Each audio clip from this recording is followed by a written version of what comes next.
Depuis tout petit, mon rêve, c'est de comprendre un petit peu comment fonctionne le cerveau, c'est de décrypter un petit peu le langage cérébral pour améliorer des outils de diagnostic.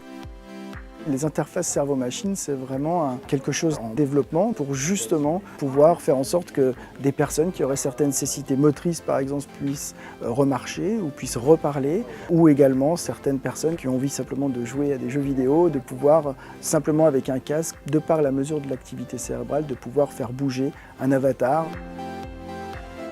Alors on se retrouve ici dans une salle de travaux pratiques. C'est justement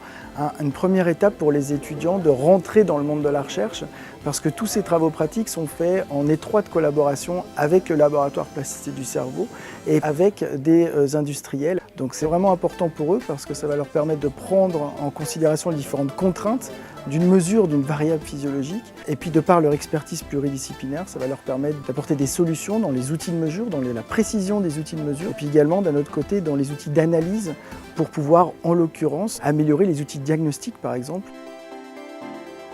On a eu la chance de pouvoir collaborer avec la société Dream, qui est un industriel qui a innové dans des bandeaux qui permettent d'enregistrer l'activité électrique du cerveau pour pouvoir faire en sorte que les étudiants puissent mesurer leur sommeil chez eux et pouvoir ensuite analyser justement leur sommeil en cours de TP ici à l'ESPCI.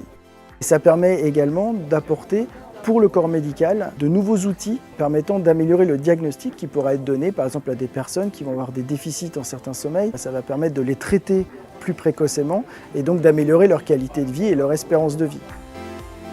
Le SPCI, c'est vraiment important de décloisonner justement l'enseignement, la recherche et le travail en industrie parce que justement ça permet de rendre plus riche en fait l'ensemble des connaissances que l'on peut avoir pour pouvoir justement créer cette émulsion entre la recherche, entre l'industrie et entre l'enseignement.